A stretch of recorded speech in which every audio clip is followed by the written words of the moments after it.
Social, सामाजिक, political, राजनीतिक, economic, आर्थिक, जस्टिस, न्याय की बात करता है।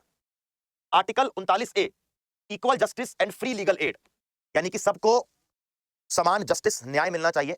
और अगर किसी गरीब पर किसी ने केस किया है तो यह भी सरकार का जिम्मेदारी बनती है, सरकार की जिम्मेदारी बनती है कि उनको फ्री लीगल एड प्रोवाइड कराई जाए, मुफ्त कानूनी सलाह प्रोवाइड कराई जाए।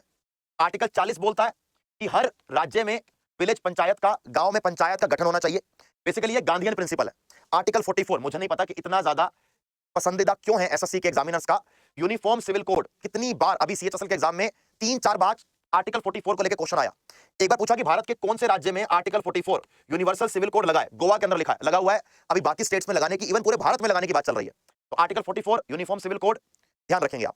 आर्टिकल 45 जो फ्री एंड कंपल्सरी एजुकेशन की डीपीएसपी के अंदर बात करता है। Right to education fundamental right के अंदर भी है, free and compulsory education article 45 DPSP के अंदर भी है। फंडामेंटल राइट और डीपीएसपी के अंदर एक बहुत बड़ा डिफरेंस होता है। जहां पर आप फंडामेंटल राइट के उल्लंघन पर डायरेक्टली सुप्रीम कोर्ट और हाई कोर्ट जा सकते हो, डीपीएसपी नॉन एनफोर्सेबल है। डीपीएसपी और फंडामेंटल ड्यूटीज के केस में आपको कोर्ट जाने का, कंप्लेंट करने का कोई प्रावधान नहीं दिया गया संविधान में, ध्यान रखेंगे इस बात को। ये एक बहुत बड़ा डिफरेंस है फंडामेंटल राइट्स में और डीपीएसपी और फंडामेंटल ड्यूटीज में। राइट, चलिए आर्टिकल 46 ये क्या कर रहा है?